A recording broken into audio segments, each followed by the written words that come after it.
আল্লাহুম্মা সাইয়্যিবান নাফিআ। বৃষ্টির সিজন, এই দোয়াটা বেশি বেশি পড়া। বৃষ্টি অনেকের জন্য উপকারী, আবার অনেকের জন্য ক্ষতিও হয়। এজন্য দোয়া করা, আল্লাহুম্মা সাইয়্যিবান নাফিআ, আল্লাহ আমাদেরকে উপকারী বৃষ্টি দান করেন। অনেক সময় এমন হয়, কিছু অঞ্চলে বৃষ্টি হয়, কিছু অঞ্চলে বৃষ্টি হয় না। এটা আল্লাহ তাআলাই ভালো জানেন, যেখানে দরকার সেখানে দেন, যেখানে প্রয়োজন নাই সেখানে দেন না। আল্লাহুম্মা সাইয়্যিবান নাফিআ।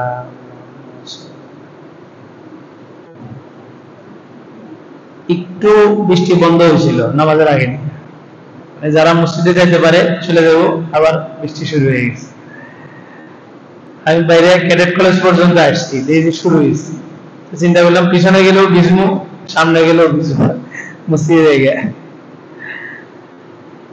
আকিমুস সালাহ, নামাজের ব্যাপারে আলোচনা চলতেছিল। আল্লাহ তাআলা গ্যারান্টি দিতেছেন, ইন্নাস সালাতা তানহা আনিল ফাহশাই ওয়াল মুনকার।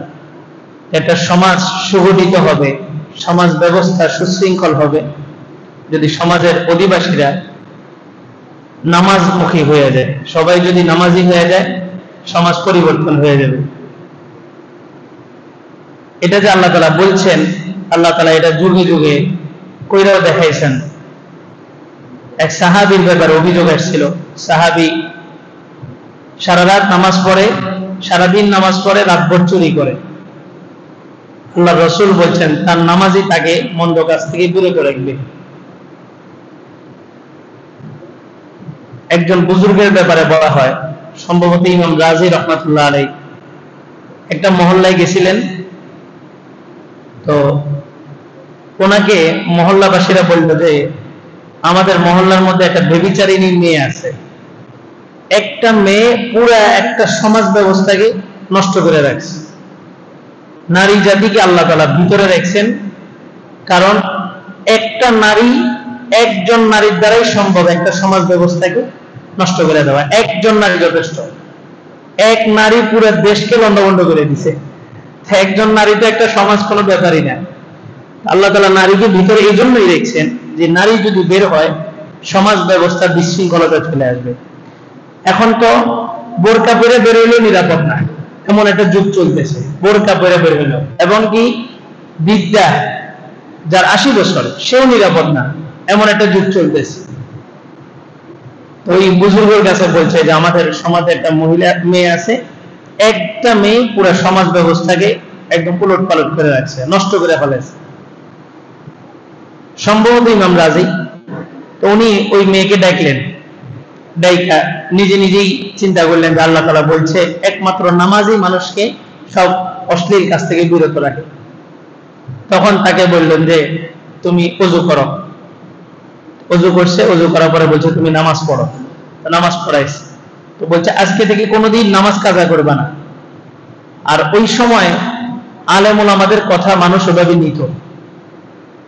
ওয়াজ মাহফিলে গেলে হেদায়েত পেয়ে যেত। এখন ওয়াজ মাহফিল গুলো হয়ে গেছে, গান গায় বক্তারা, গজল গায়, একজন আরেকজনের বিরুদ্ধে কথা বলে। এখন আর ওই ওয়াজ মাহফিল গুলার যে আগের একটা রুহানিয়ত ছিল, নূর ছিল, এটা আর এখন নাই। আর আগে একটা সময় বয়ান করতো 40-50 বছর, 60 বছরের মুরব্বীরা, এখন আমার মতো অযোগ্যরাও বয়ান করে। আর ওই রুহানিয়তটা নাই, মানুষ ওভাবে নিতে পারে না। আর যারা বয়ান করতো তারা আল্লাহর ওলি ছিল। এখন যারা আমার মতো গুনাহগার, নিজেই আমল করি না, আরেকজন আমলের কথা বললে তো জাতি আমলের উপরে আসে না। তো বলছে, তুমি আজকে থেকে নামাজ পড়বা, কোনোদিন নামাজ কাজা করবা না। তো বলছে, ঠিক আছে, আজকে থেকে নামাজ পড়বো। তো উনি বলছে, তুমি নামাজ পড়বা আর তোমার যা খুশি তা করবে, কিন্তু নামাজ পড়তে হবে। কারণ ওনার বিশ্বাস ছিল যে এই নামাজই তাকে মন্দ কাজ থেকে বিরত রাখবে। সাধারণত আমরা যারা মুসল্লি হিসেবে পরিচিত সমাজে, চাইলেই যে কোনো জায়গায় সিগারেট টানতে পারি না, চাইলেই একটা ঘুষের লেনদেন করতে পারি না। সবাই জানে যে আমি নামাজি। তো 2 মাস 2.5 মাস পরে ওই শহর দিয়ে আবার যাইতেছিলেন, মহল্লাবাসী আবার ধরছে, বলে যে আপনি যে মহিলাকে ইসলাম করে গেছেন, এই মহিলা তো এখনো শুধরায়নি। তো বলে যে তারা ডাকো। তো ডাকছে, ডাকার পর কথাবার্তা বইলা বলে যে ওযু করো। তো যখন তারা বলছে ওযু করো, সে বলে ওযু কি ভাঙছে নাকি? আপনি যে 2 মাস আগে ওযু করাই গেছেন, ওটা তো এখনো ভাঙে নাই, কিতাবের মধ্যে আসছে। তো তার নামাজ তাকে মন্দ কাজ থেকে বিরত রাখতো, কিন্তু সে ওই যে এক ওযু দিয়েই 2-2.5 মাস নামাজ পড়ছে, এই কারণে তার নামাজে কোনো কাজ করে নাই। এজন্য আমরাও নামাজ পড়ি, দেখা গেছে ওযু ঠিক মতো হয় না, রুকু ঠিক মতো হয় না, সিজদা ঠিক মতো হয় না, যার কারণে নামাজই আমরা সবাই গুনার মধ্যে লিপ্ত। ইমাম, মুয়াজ্জিন, খতিব সবাই গুনার মধ্যে লিপ্ত। অথচ সবাই 5 ওয়াক্ত নামাজ পড়তেছে। সমাজের ম্যাক্সিমাম লোক এখন নামাজি, তারপরে সমাজ ব্যবস্থা পরিবর্তন হইতেছে না। তো বলে যে নামাজটা যখন নামাজের মতো হবে তখন সমাজ পরিবর্তন হয়ে যাবে। এক সাহাবী নামাজে দাঁড়াইছেন, দাঁড়ানোর পরে নিজের বাগানের মধ্যে নফল নামাজ, তো বাগানের মধ্যে একটা পাখি আটকায় গেছে। বাগানটা ঘন ছিল, যার কারণে পাখিটা বেরোইতে পারতেছে না। তো নামাজের মধ্যে ওনার মনোযোগ চলে গেছে ওই বাগানের দিকে। তো নামাজের মধ্যে ভুল করছেন, 2 রাকাতের জায়গায় 3 রাকাত অথবা 4 রাকাতের জায়গায় 3 রাকাত পড়ছেন। উনি নামাজের সালাম ফিরেই সাথে সাথে রাসূলের দরবারে চলে গেছেন, যা বললেন যে ইয়া রাসূলুল্লাহ, এই বাগানের কারণে আমার নামাজের মধ্যে মনোযোগ নষ্ট হয়েছে, এই বাগানটা আমি ইসলামের জন্য সদকা করে দিলাম, আপনি যেখানে খুশি সেখানে এই বাগানটাকে কাজে লাগান। তো আমাদের তো বিভিন্ন জায়গায় মনোযোগ যায়, ব্যবসা বাণিজ্যে যায়, তো ব্যবসা তো কোনোদিন ছাড়ি না। ওনাদের নামাজটা ছিল এরকম, আর যার কারণে সোনালী যুগ বলা হয় আল্লাহ রসুলের যুগকে। ওইরকম যুগ ইতিপূর্বে কোনো সময় আসে নাই, আর কিয়ামত পর্যন্ত আর কোনোদিন আসবেও না। আল্লাহ এবং আল্লাহ তাআলা সামনের আয়াতে বলতেছেন, সামনের 2 আয়াত পরে, ওয়াস্তাঈনু বিস-সাবরি ওয়াস-সালাহ, নামাজ এবং ধৈর্যের মাধ্যমে সাহায্য চাও। এর মানে বোঝা গেল আমরা যখন নামাজে দাঁড়াই আল্লাহ তাআলা সাহায্যের জন্য আমাদের খুব কাছে চলে আসেন। যার কারণে আমরা কি বলি, ইয়্যাকা না'বুদু ওয়া ইয়্যাকা নাস্তাঈন, আল্লাহ আপনারই ইবাদত করতেছি এবং আপনারই সাহায্য চাই। এবং কতটা শক্তিশালী সাহায্য করেন, এক সাহাবীর ঘটনা। সাহাবী বের হয়েছেন সফরে, তো পথিমধ্যে এক ঘোড়সওয়ার ঘোড়া নিয়ে আসছে, এসে বলে যে তুমি কোথায় যাবা? তো বলে যে আমি অমুক বাজারে যাব। তো বলে যে আমিও তো সেখানে যাব, চলো আমার সাথে। তো ওই ঘোড়সওয়ার সাহাবীকে উঠাইছে, উঠানোর পরে সোজা রাস্তা, যেটা সোজা রাস্তা না যায় বাইপাস রোডে ঢুকছে। তো সাহাবী বলতেছে তুমি কোথায় ঢুকছো? এটা তো একটা জঙ্গলের রাস্তা, এটা তো আমার গন্তব্যের রাস্তা না। তো ওই ঘোড়সওয়ার বলতেছে না, এটা হচ্ছে শর্টকাট, এখান দিয়ে গেলে আমরা তাড়াতাড়ি যেতে পারবো। জোর করে নিয়ে গেছে। নিয়ে যাওয়ার পরে ওই সাহাবী বর্ণনা করতেছেন, আমি যখন গেলাম, আবু দাউদ শরীফের মধ্যে রিওয়ায়াতটা আসছে, বলে যে আমি যখন গেলাম দেখলাম যে হঠাৎ সামনে একটা জঙ্গল, এবং আমরা যে পথে চলতেছিলাম এই পথটা ওই জঙ্গল পর্যন্ত যেই শেষ হয়ে গেছে। এবং আমরা দুজন যখন নামলাম, জঙ্গলের ভিতরের দিকে গেলাম, দেখলাম যে একটা চাটিয়াল ময়দান, একটা খালি ময়দানের মধ্যে অনেকগুলা লাশ পড়ে আছে, কোনোটা পচে গেছে, কোনোটা এখনো তাজা। তখন সে আমাকে তার বুক থেকে খঞ্জর বের করে বলল যে আমি তোমাকে আসলে এখানে হত্যা করার জন্য এনেছি। ওই সাহাবী ছিল ব্যবসায়ী সাহাবী, সাথে কিছু ব্যবসায়িক পণ্য ছিল। তখন সাহাবী বললেন যে তুমি আমাকে হত্যা করো না, আমার সাথে যে সামানগুলো আছে এই সামানগুলো তুমি নিয়ে যাও। তো বলে যে সামান আমার মূল মাকসাদ না, তোমাকে যদি আমি ছেড়ে দিই তুমি পরবর্তীতে সমাজে যে আমাকে ধরে ফেলাইবা, আমি তোমাকে হত্যা করবই। তো অনেক পীড়াপিড়ির পরে, অনেক অনুরোধ করার পরেও যখন ওই ডাকাত যখন মানতেছিল না, তখন ওই সাহাবী বললেন যে ঠিক আছে, তাহলে আমাকে 2 রাকাত নামাজ পড়ার জন্য সুযোগ দাও। তো ওই ডাকাত বলল যে তোমার পূর্বেও অনেকে এখানে এসে নামাজ পড়ছে কিন্তু কোনো কাজে দেয় নেই, তুমি তাড়াতাড়ি নামাজ শেষ করো। তো সাহাবী নামাজে দাঁড়াইলেন, দাঁড়ানোর পরে উনি সূরা ফাতিহা পড়ছেন। সূরা ফাতিহা পড়ার পরে কোরআন শরীফের কোন সূরা, কোন আয়াত ওনার মনে আসতেছিল না। তো ওনার মুখ থেকে অটোমেটিক একটা আয়াত বের হইল, আম্মা ইউজিবুল মুত্তাররা। আয়াতটার অর্থ হইল হে বিপদগ্রস্ত লোকের ডাকে সাড়া দেনেওয়ালা। বিপদে পড়লে কে সাড়া দেন? আল্লাহই সাড়া দেন। তো এই আয়াতটা বারবার পড়তেছিলেন, আম্মা ইউজিবুল মুত্তাররা, আম্মা ইউজিবুল মুত্তাররা ইযা দাআ। যখন বিপদগ্রস্ত লোক ডাকে তখন আল্লাহ তাআলা তার ডাকে সাড়া দেন। এই আয়াতটা বারবার পড়তেছিলেন, হঠাৎ দেখলেন যে একটা বিজলি চমকাইলো, একটা ঘোড়সওয়ার আসলো, বিজলি চমকাইলো আর ওই ডাকাতকে হত্যা করে ফেলাইলো, ডাকাত মাটিতে লুটায় পড়ে গেল। উনি এই দৃশ্য দেখে নামাজের মধ্যে সিজদায় চলে গেলেন। সিজদায় আল্লাহ তাআলা শুকরিয়া আদায় করে দ্রুত সিজদা থেকে উঠে নামাজ শেষ করছেন। দেখলেন যে একটা ঘোড়সওয়ার সাদা কাপড় পরে চলে যেতেছে। উনি দৌড়ায় পিছন দিয়ে গেলেন, যা বললেন যে হে অমুক, আপনি দাঁড়ান, আল্লাহর বান্দা আপনি দাঁড়ান, আপনি কোথা থেকে আসছেন? এবং আমি যে এখানে আছি, ওই যুগে তো আর ইন্টারনেট ছিল না, মোবাইল ছিল না, পৃথিবীর কেউ এখানে আসা সম্ভব ছিল না। আমি জানি নিশ্চিত আমার মত, আমি যাইনেই আল্লাহর কাছে দাঁড়াইছি নামাজে। আপনি কে? তো বলে যে আমি একজন সাহায্যকারী, তোমার সাহায্য করছি, এতটুকুই আমার পরিচয়। তো বলে যে না, আপনার আরো পরিচয় আছে, আপনি আমাকে আপনার পরিচয় দিতেই হবে। তো পিড়াপিড়ির পরে তখন ওই ঘোড়সওয়ার সাদা কাপড় পরে তিনি বললেন যে আমি চতুর্থ আসমানের একজন ফেরেশতা, আল্লাহ তাআলা আমাকে এই আম্মাই ইউজিবুল মুত্তাররা ইযা দাআ এই আয়াতের ওকিল বানাইছেন। অর্থাৎ কোরআনের প্রত্যেকটা আয়াতের পিছনে ফেরেশতাদেরকে নিয়োজিত করা আছে, প্রত্যেকটা আয়াতের পিছনে কিছু কিছু ফেরেশতা নিয়োজিত আছে। তো আম্মাই ইউজিবুল মুত্তাররা ইযা দাআ এই আয়াতের পিছনে আমাকে জিম্মাদার বানানো হয়েছে। আপনি যখন প্রথমবার আম্মাই ইউজিবুল মুত্তাররা পড়ছেন, আমি আল্লাহর কাছে আবেদন করলাম যে আল্লাহ, একজন বিপদগ্রস্ত লোক বিপদে পড়ে আপনাকে স্মরণ করতেছে। আপনি দ্বিতীয়বার পড়ছেন, আমি দ্বিতীয়বার আবার আরশে আজিমে খবর পাইলাম। তৃতীয়বার যখন পড়ছেন, আল্লাহ তাআলা আমাকে আদেশ করলেন যে দ্রুত যাও, তাকে সাহায্য করো। তো আমি আসলাম, এই ডাকাতকে খঞ্জর দ্বারা হত্যা করলাম। তো বিপদে আল্লাহ তাআলা বলতেছেন যে তোমরা সাহায্য প্রার্থনা করো ধৈর্য এবং নামাজের মাধ্যমে। আর নামাজের মাধ্যমে কিভাবে সাহায্য পাওয়া যাবে আল্লাহ তাআলা ঘটনা ঘটাইছেন, দেখাইছেন আমাদেরকে। এটাই আমাদের বিশ্বাস যে একমাত্র সমাধান করে নেওয়ালাকে আল্লাহ। পকেটে টাকা আছে, আমার ক্ষমতা আছে, আমার সবকিছু আছে, তারপরেও আমি বাজারে যাওয়ার আগে একটু নামাজে দাঁড়াই। বাজারে যাওয়ার আগে নামাজ পড়ার সুযোগ নেই, মনে মনে একটু আল্লাহকে বলি যে আল্লাহ, আমি অভাবী, আমার কাছে কোনো ক্ষমতা নাই, কোনো শক্তি নেই, কোনো টাকা পয়সা নেই, বাজারে যাইতেছি, আল্লাহ আপনি আমার বাজারটাকে সহজ করে দেন, আল্লাহ আপনি আমার বাজারের ব্যবস্থা করে দেন।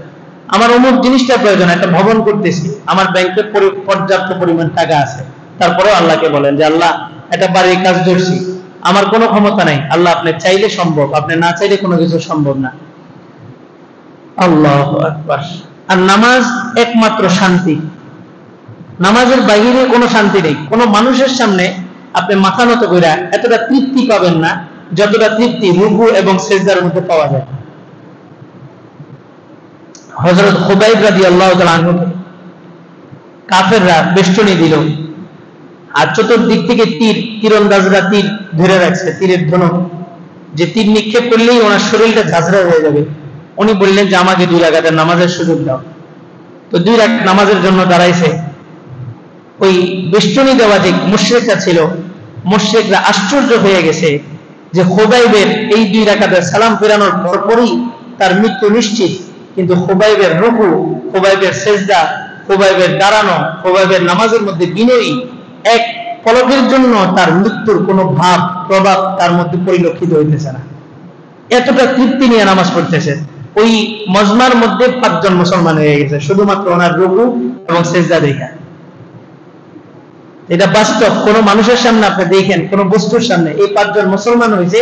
এই 5 জনের মধ্যে একজন ছিল সাঈদ আমের আল জুহানি। ওনার থেকে একটা রিওয়ায়াত আসার আসছে। উনি বলেন যে আমি যখন দেখলাম খুবাইব রুকুতে গেছে, খুবাইব সিজদায় গেছে, লম্বা দীর্ঘ সময় রুকুতে, দীর্ঘ সময় সিজদায়, তখন আমি নিজেই নিজের মনকে বললাম যে আমরা যে মূর্তিগুলার পূজা করি, যে পাথরগুলার পূজা করি, এগুলার সামনে তো কোনোদিন আমরা এত দীর্ঘ সময় মাথা নত করতে পারি না। সেই যে মাথা নত করছে, নিশ্চয়ই একজন আল্লাহ আছেন, তার সামনে সেই মাথা নত করে একটা তৃপ্তি অনুভব করতেছে।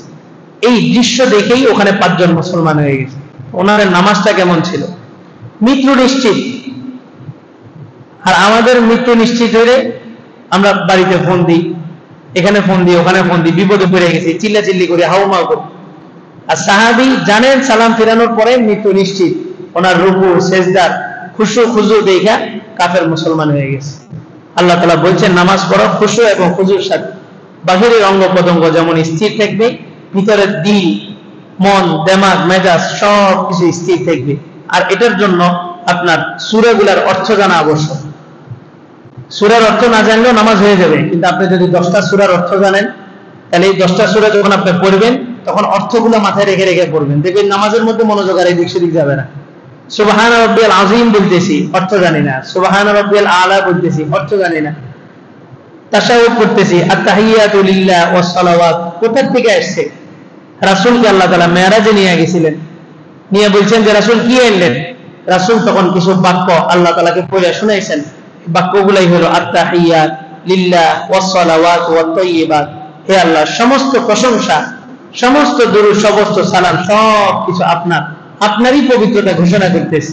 আল্লাহ তাআলা বলছেন আসসালামু আলাইকা আইয়ুহান নাবিয়্যু ওয়া রাহমাতুল্লাহি ওয়া বারাকাতুহু, হে রাসূল আপনার উপরে শান্তি বর্ষিত হোক, আপনার উপরে বরকত নাযিল হোক।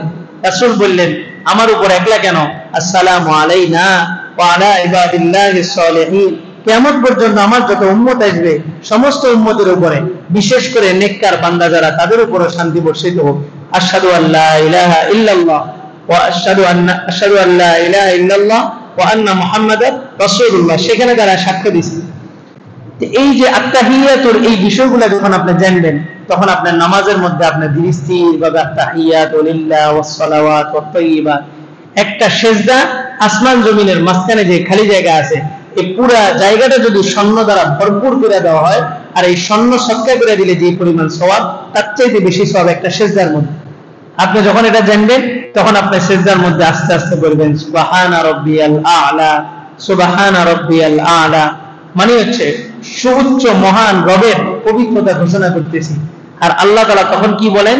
আলাইতানি আলাইতুক, এ বান্দা তুই আমার বড়ত্বের ঘোষণা করছস, তুই ঘোষণা না করলে আমি বড়, তুই ঘোষণা করলেও আমি বড়, যেহেতু আমার পবিত্রতার ঘোষণা দিয়া আমার বড়ত্বের স্বীকৃতি দিছস, তো আমিও তোকে মানুষের মাঝখানে মহান বানায় দিলাম। রুকুতে যায় যখন বলে সুবহানা রাব্বিয়াল আযীম, সুবহানা রাব্বিয়াল আযীম, আল্লাহ তাআলা বলেন সাব্বাহতানি সাব্বাহতুক, তুই আমার পবিত্রতা ঘোষণা করছস, তুই পবিত্রতা ঘোষণা করলেও আমি পবিত্র, না করলেও আমি পবিত্র, কিন্তু আমার যেহেতু পবিত্রতার ঘোষণা দিছ, তো আমি তোমার জীবনের সমস্ত গুনাহগুলোকে মাফ করে দিয়ে তোমাকে পবিত্র করে দিলাম। এটা যখন জানবো, তখন আমরা রুকুতে সুবহানা রাব্বিয়াল আযীম, সুবহানা রাব্বিয়াল আযীম। তো এই নামাজ পড়ে সাহাবীরা যে সাহায্য নামাইছেন, আমরাও নামাইতে পারবো। আল্লাহ কি বুড়ো হয়ে গেছে? আল্লাহর বয়স হয়ে গেছে? শক্তি কমে গেছে? না, আমাদের ঈমান দুর্বল হয়ে গেছে। আল্লাহ সাহাবীদের যুগে যেমন ছিলেন, আমাদের এখনো আল্লাহ তাআলা তেমন আছেন, কিয়ামত পর্যন্ত আল্লাহ তাআলা এমনই থাকবেন, হাইয়ুল কাইয়ুম। কিন্তু ওই যে সাহাবীদের যে ঈমান, সাহাবীরা নামাজের মধ্যে যে মজা পাইছেন, আমাদের ওই ঈমানও নাই, আমরা ওই নামাজের মধ্যে ওই মজাটাও পাই না। কারণ এই যে নামাজের বাস্তবতা, নামাজের দাঁড়াইছি মানে আল্লাহর সামনে দাঁড়াইছি। পৃথিবীর কোনো বাচ্চার সামনে দাঁড়াইলে আমরা নড়াচড়া করি না, ফিটফাট হয়ে দাঁড়াই, সেখানে সমস্ত বাচ্চাদের বাচ্চা আল্লাহর সামনে দাঁড়াইছে। তাহলে কতটা মনোযোগ দিয়ে নামাজ পড়া দরকার। ওই নামাজ পড়লে আল্লাহ তাআলা সাহায্য আমাদেরকে আল্লাহ তাআলা নসিব করবে।